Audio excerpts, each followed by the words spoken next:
एक बार भी ये शिकायत लेकर के ना तो खेल मंत्रालय में गए हैं, ना किसी पुलिस स्टेशन पर गए हैं, ना कभी फेडरेशन में आए हैं। और यही खिलाड़ी आंदोलन के 15 दिन तक पहले इनकी वीडियो सुन लिया जाए, इनका ऑडियो सुन लिया जाए और ये जो है हमारी तारीफ करते थे। ये जो खिलाड़ी आज धरने पर बैठे हैं, ये अपने शादी में मुझे क्यों बुलाते थे?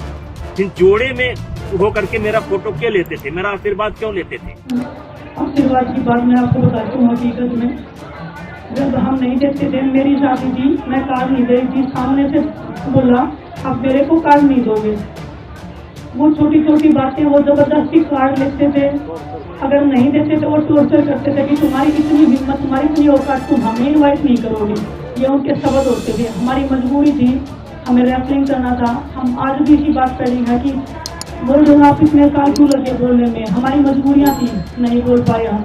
आज हम बोले हैं, आप सुनिए, हमें न्याय दिलाइए, हमारी यही सरकार है, हमारी यही एक आप लोगों से रिक्वेस्ट है। खाप पंचायतों और किसान नेताओं के ऐलान से पहले ही बौखलाया बृजभूषण शरण सिंह। बुझते हुए दिए की तरह लगा फड़फड़ाने, लाइव आकर लगा रोने। कहा अगर गुनाह साबित हुए तो मैं फांसी पर लटक जाऊंगा। क्या मैं रावण हूँ? सबूत दिखाएं पहलवान। जी हाँ दोस्तों, 7 मई 2023 को खाप पंचायतें महिला खिलाड़ियों के समर्थन में दिल्ली के जंतर मंतर पर पहुंच रही है और किसान नेता राकेश टिकैत भी पहुंचे हुए हैं। वहीं आपको बता दें कि अलग अलग जगह से संयुक्त किसान मोर्चा के लाखों की संख्या में लोग वहां पर पहुंचने की लगातार कोशिश कर रहे हैं। हालांकि कहीं पर पुलिस उनको रोक भी रही है और खाप पंचायतें भी लगातार दिल्ली पहुंच रही है। और जिसका डर बृजभूषण शरण सिंह को था वही होता नजर आ रहा है, क्योंकि अब ना उसको दिल्ली पुलिस बचा पाएगी और ना उसके आका बचा पाएंगे, क्योंकि अब यह मोर्चा पहलवानों के साथ साथ संभाल लिया है उन किसान नेताओं ने जिन्होंने मोदी सरकार से माफी मंगवा दी थी। क्या अब फिर दिल्ली को बंद करने का समय आ गया है? अब पहुंच गए वहां पर बड़े बड़े किसान नेता। जी हाँ दोस्तों, दिल्ली के जंतर मंतर पर 2 सप्ताह से ज्यादा का समय हो गया है। लगातार भारतीय पहलवान WFI के चीफ बृजभूषण शरण सिंह के खिलाफ यौन उत्पीड़न को लेकर दिल्ली के जंतर मंतर पर विरोध प्रदर्शन कर रहे हैं। इस बीच अब एक बृजभूषण शरण सिंह ने कल रात को लाइव आकर फेसबुक पर एक वीडियो जारी किया था। उनका कहना है कि अगर उनके खिलाफ एक भी आरोप साबित होता है तो वो फांसी लगा लेंगे। बृजभूषण सिंह कहते हैं कि उनकी बात भी लोगों तक पहुंचनी चाहिए, यही कारण है कि वह यह वीडियो बना रहे हैं। उन्होंने कहा कि ये जो मेरे ही बच्चे मेरे ऊपर आरोप लगा रहे हैं, ये खिलाड़ी दिन भी नहीं बता पा रहे कि कौन से दिन था और कौन सी तारीख थी। जो लड़ाई में लड़ रहा हूँ वो आपके जूनियर बच्चों के लिए लड़ रहा हूँ। इन बीते हुए पहलवानों को सब मिल चुका है, लेकिन जो गरीब परिवार के बच्चे हैं, मैं उनसे कहना चाहता हूँ कि ये लड़ाई आपके बच्चों की है। तो देख सकते किस तरह से देश की जनता को इमोशनल ब्लैकमेल करने की कोशिश कर रहा है यह अपराधी बृजभूषण शरण सिंह, जिस पर 38 से ज्यादा FIR दर्ज है। और अब वह बुझते हुए दिए की तरह फड़फड़ाने लगा है, क्योंकि उसको पता था कि 7 मई की सुबह उसके लिए अच्छी नहीं होने वाली। खाप पंचायतें और किसान नेता वहां पहुंचने वाले हैं, तो उससे बृजभूषण शरण सिंह को भी यह अंदाजा लग गया था कि अब उसको दिल्ली पुलिस या उसके आका नहीं बचा पाएंगे। जो भारतीय जनता पार्टी के नेता उसके समर्थन में उतरे हुए हैं, अब शायद वो भी उसकी रक्षा नहीं कर पाएंगे। आपको बता दें कि बृजभूषण ने कहा कि पहलवानी करने वाली किसी भी लड़की से पूछा जाए कि क्या ये आरोप सच्चे हैं, और अगर उसने हाँ कर दिया तो चाहे जो कर लेना, इस मामले की जांच खत्म हो जाएगी, क्योंकि मैं खुद को जानता हूँ। 12 साल से मैंने किसी बच्चे को गलत नजर से नहीं देखा। मैं 4 महीने से लोगों की गाली सुन रहा हूँ। पहले दिन भी मैंने यही कहा था कि एक भी आरोप अगर साबित हो गया तो मैं फांसी पर लटक जाऊंगा। आज भी मैं यही कहता हूँ। उन्होंने कहा कि दिल्ली पुलिस मामले की जांच कर रही है, इसलिए वह अभी इस मामले को लेकर ज्यादा नहीं बोल सकते। उन्होंने पहलवानों से सबूत दिखाने की बात कही। जब भी जांच की रिपोर्ट आएगी तो कहीं ऐसा ना हो पहलवानों का साथ देने वाले लोगों को पछताना पड़े। तो अब देख सकते दोस्तों किस तरह से बृजभूषण शरण सिंह भी डरा हुआ है। अब तो और अब तो वह प्रियंका गांधी को भी सबसे अच्छा नेता बता रहा है। आप इसी से अंदाजा लगा सकते कि बृजभूषण शरण सिंह के दिल पर अब क्या बीत रही है। और रही बात सबूत दिखाने की, तो जिन खिलाड़ियों ने एफआईआर दर्ज करवाई है वो भी महिला खिलाड़ी है। उन्होंने भी यही आरोप लगाए है कि कुश्ती महासंघ के अध्यक्ष बृजभूषण शरण सिंह कैसे बेड टच करते थे, कैसे उनकी छाती पर हाथ लगाते थे सांस देखने के बहाने, कैसे उनको बार बार अपने घर बुलाते थे, कैसे उनको बाकी खिलाड़ियों को बाहर निकालकर अकेली लड़की को बंद कमरे में रखते थे।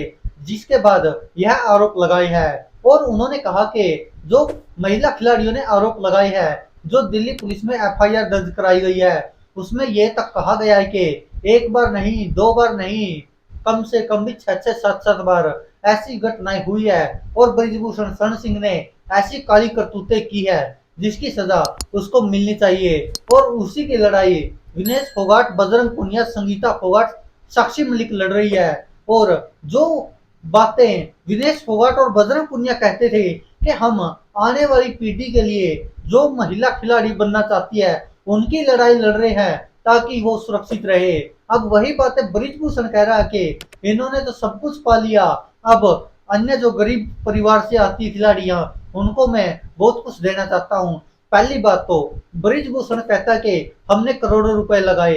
अब बृजभूषण से पूछने वाला हो क्या रुपए उसके बाप के थे या उसके खुद के थे, कहां से लेकर आया था, किसके पैसे लगाए थे, उससे पूछने वाला हो। दूसरी तरफ खेल मंत्री अनुराग ठाकुर ने क्या कहा था कि सुप्रीम कोर्ट का फैसला आ गया है, अब महिला खिलाड़ियों को धरना प्रदर्शन खत्म कर देना चाहिए, दिल्ली पुलिस पर भरोसा रखना चाहिए, अब वो निष्पक्ष जांच करेगी।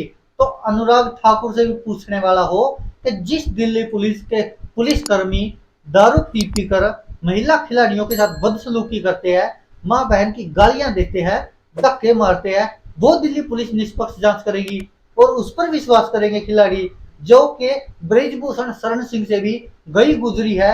ये तक कह चुकी है विनेश फोगाट और साक्षी मलिक कि वो तो बृजभूषण शरण सिंह जैसे उत्पीड़न करता था वैसे ही दिल्ली पुलिस कर रही है। तो अब आप खुद सोचिए कि जो दिल्ली पुलिस है बृजभूषण शरण सिंह को बचा रही है, ये आरोप मैं नहीं लगा रहा, एक खिलाड़ियों ने लगाई है कि जब भी हम बृजभूषण शरण सिंह पर कोई भी सवाल उठाते हैं, किसी भी जांच की मांग करते हैं, तो उसी दिन दिल्ली पुलिस हमारे साथ कुछ न कुछ ऐसा करती ही करती है, जिससे साबित होता है कि दिल्ली पुलिस भी बृजभूषण शरण सिंह से मिली हुई है। अब आप सोचिए कि अगर दिल्ली पुलिस इतनी ही निष्पक्ष होती तो क्या अब तक बृजभूषण शरण सिंह गिरफ्तार नहीं हो गया था, क्या अब तक सलाखों के पीछे नहीं होता। मान के चलिए कि यही कारनामे, यही आरोप अगर और किसी पर लगे होते, कोई मुस्लिम होता या कोई विपक्ष का नेता होता तो क्या होता आप समझ ही सकते हैं। लेकिन वह सांसद, भारतीय जनता पार्टी का सांसद है, अभी तक कुश्ती महासंघ का अध्यक्ष है, अभी तक इस्तीफा नहीं दिया है और भारतीय जनता पार्टी ने लिया भी नहीं है, वो भी देख कहां से ले ही नहीं रही, क्योंकि वो तो खुद कह रहा है कि अगर एक बार भी प्रधानमंत्री नरेंद्र मोदी इस्तीफा देने को कहे तो उसी दिन इस्तीफा दे देंगे। लेकिन मोदी जी क्यों कहेंगे, मोदी जी को वोट प्यारे है, मोदी जी को तो एक सांसद मिल रहा है, क्यों, क्योंकि वह 6 बार जीत चुका है और उस पर आरोप लगते रहे कि वह एक बाहुबली नेता है। उसकी छवि कैसी आप खुद सोचिए, जिस पर 38 एफआईआर हो, इतने आपराधिक मामले दर्ज हो, तो उस नेता की छवि कैसी होगी। जैसे आपने साउथ वाली फिल्मों में नहीं देखा होगा कि गुंडे होते हैं वो कैसे जबरदस्ती वोट लेते हैं, कैसे हर बार जीत जाते हैं, कैसे राजनेता बनते हैं, कुछ ऐसी ही कहानी है बृजभूषण शरण सिंह की, क्योंकि भाजपा का सांसद। आप ये बता दीजिए कि जब वह कैमरे पर कबूल कर चुका है कि मैंने एक व्यक्ति ने हत्या की है, तो उसको क्यों नहीं पकड़ा गया, क्यों नहीं इस मामले की जांच हुई। सब डरते हैं उससे। और अब विनेश फोगाट और साक्षी मलिक ने क्या आरोप लगाए थे कि धीरे धीरे कर वो हम 7 खिलाड़ियों की भी हत्या करवा सकता है, इतना ताकतवर है बृजभूषण शरण सिंह, सरकार उससे डरी हुई है। अब आप सोचिए क्या हालात होंगे, उन खिलाड़ियों पर क्या बीत रही होगी जिन्होंने एफआईआर करवाई है।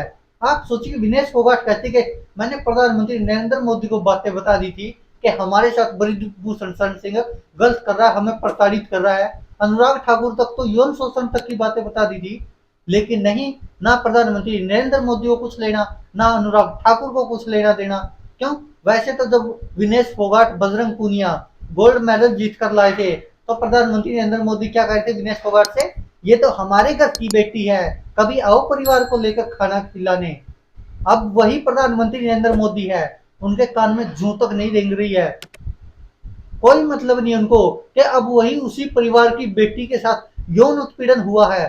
शर्म आनी चाहिए ऐसे बाप को जो कहता है कि मेरी बेटी है और उसकी बेटी के साथ यौन उत्पीड़न हो, और उसके करने वाला भी कौन है, उन्हीं का जमूरा है, उन्हीं का सांसद है, लेकिन नहीं, उस पर कोई कार्रवाई नहीं होगी। इससे साफ झलकता है कि राजनीति कितनी हावी है, न्याय के ऊपर भी हावी हो चुकी है राजनीति। अब देखने वाली बात होगी कि क्या बृजभूषण शरण सिंह को सजा मिल पाएगी, क्या बृजभूषण शरण सिंह सलाखों के पीछे जाएगा, क्या इन महिला खिलाड़ियों को जिनका उत्पीड़न हुआ है, यौन शोषण हुआ है, उनको न्याय मिल पाएगा। दोस्तों वैसे तो पूरा देश उनके समर्थन में है, लेकिन सरकार के सामने देखते हैं कब तक टिक पाता है।